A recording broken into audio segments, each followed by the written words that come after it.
Question du public maintenant. Que dire des pseudo-scientifiques qui parlent de physique quantique? Oui, ça, on en a quelques-uns. Donc la médecine quantique, des thérapies quantiques, des tas de choses comme ça. Alors tout ça, c'est des charlatans, pour le dire vite.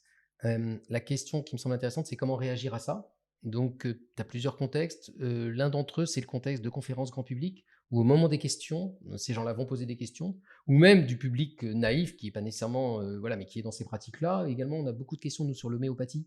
Parce que tu sais, tu as des gens qui disent qu'on peut expliquer l'homéopathie grâce à la physique quantique et à la mémoire de l'eau. Ok. Et là encore, ça n'est pas vrai scientifiquement. Donc moi, ma stratégie vis-à-vis de ça, c'est déjà de ne pas essayer d'être en frontal avec la personne en lui disant vous avez tort, j'ai raison, et en me plaçant sur mon piédestal. Et moi, ce que j'ai toujours en tête quand je réponds à ces personnes-là, c'est les autres. Je ne m'intéresse pas en réalité à la personne qui me parle parce que je sais qu'elle est convaincue et je ne vais pas la convaincre en 5 minutes, ça n'a pas de sens. Donc pour moi, l'enjeu, c'est les autres qui écoutent autour, qui eux ne se sont peut-être pas fait une opinion.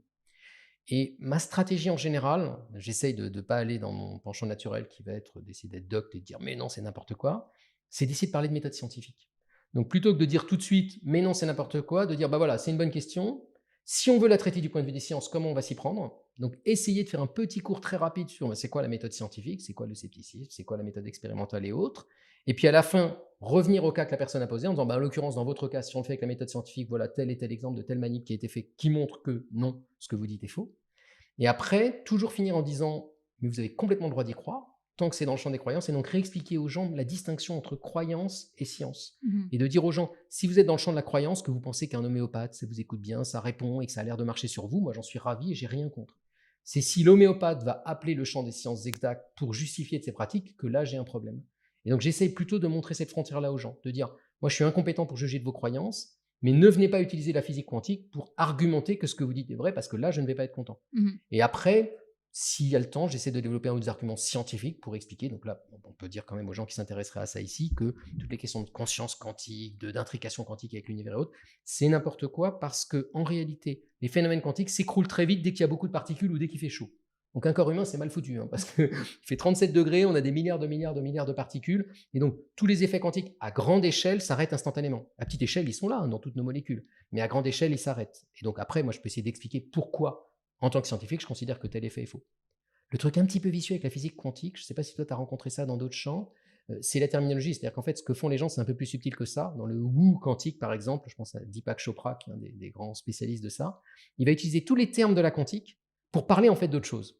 Il va faire des métaphores. Par exemple, lui, il dit j'ai connu une femme qui soudain a subi une guérison spontanée du cancer, et soudain elle allait mieux, et je pense que c'est comme les sauts quantiques. Ah ouais. Et alors là, c'est très vicieux parce que, évidemment, lui, quand on regarde vraiment le détail de ce qu'il dit, il dit rien de fondamentalement faux, il l'utilise comme métaphore, mais évidemment, il utilise tout ça pour enrober de ça d'un verbiage scientifique qui fait que ça a l'air scientifique et que quelqu'un qui ne fait pas attention se dit ah bah oui, la physique quantique a permis de montrer que c'était vrai. Et donc là, c'est bien plus vicieux à déconstruire, et c'est important qu'il y ait des gens qui déconstruisent ça et qui déconstruisent toutes ces méthodes qui sont vieilles comme le monde, qui n'ont rien de typique avec la quantique. Je peux juste finir là-dessus, c'est que c'est pas du tout typique de la quantique. Toute l'histoire de la physique et des sciences, c'est des charlatans qui récupèrent ça. Si on regarde ce qui a été fait autour des ondes radio au début du XXe siècle, c'est un bonheur. Les machines qu'ils ont fabriquées où tout, on soignait tout à coups d'ondes radio.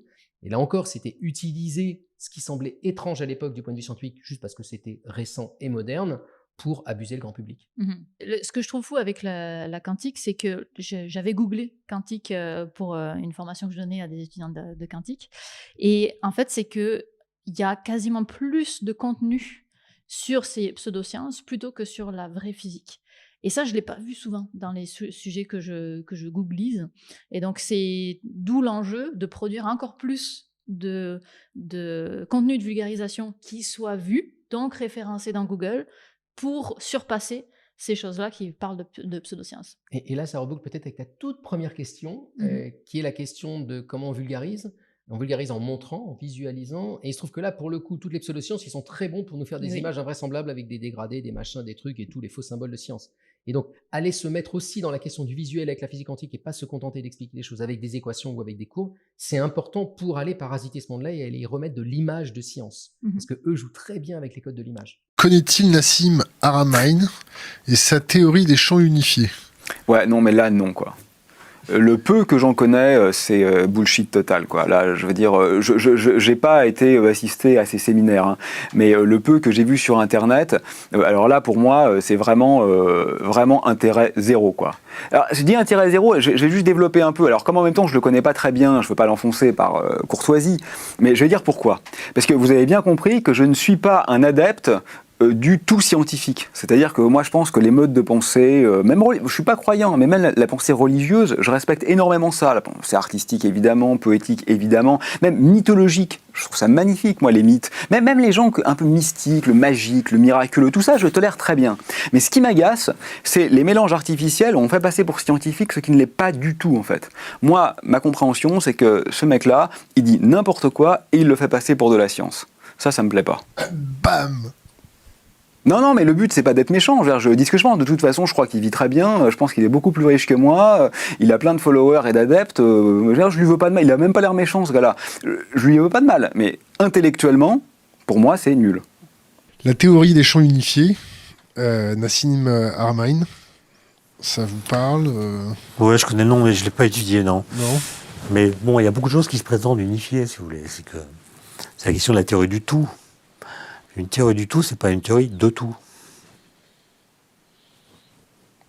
Voilà. Donc ce qu'on appelle une théorie du tout, de façon plus modeste, c'est non pas une théorie qui décrit tout, la biologie, le statut des lois juridiques, la météo, etc. C'est une théorie qui essaie d'unifier dans une même représentation mathématique la description des 4 interactions fondamentales. La gravitation, les forces nucléaires et la force électromagnétique. Et vous voyez que ça pose des tas de problèmes épistémologiques. D'abord, si on a une théorie dite du tout, à quoi reconnaîtra-t-on qu'elle est bien du tout, qu'il lui manque rien? Comment on pourra la tester? Est-ce qu'elle sera intelligible? Comment la démarquer d'autres théories qui se prétendraient ses concurrentes?